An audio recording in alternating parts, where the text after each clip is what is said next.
How to add photo in album in Facebook. Hello everyone, welcome back to our channel, and today we are back again with a new video. So without any delay, let's get into it. For that, firstly open Facebook app.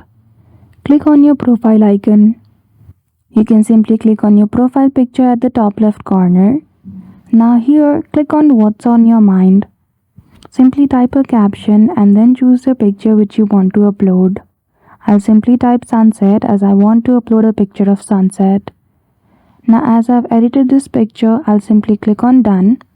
Now to add this picture in an album, go to photos, scroll to the right, click on album and click on create album. Provide the name of the album. I'll simply write nature and click on save. Now to add the picture in this album, click on add photos and video. You can also create a post. Simply click on it and choose the picture or video which you want to include in this album. After that, again provide a caption if you want and click on post. And that's it. Just like that, you will be able to add picture in album. So I hope you found this video helpful. If you did, don't forget to give it a thumbs up and subscribe to our channel for such tutorial. Thank you for watching till the end.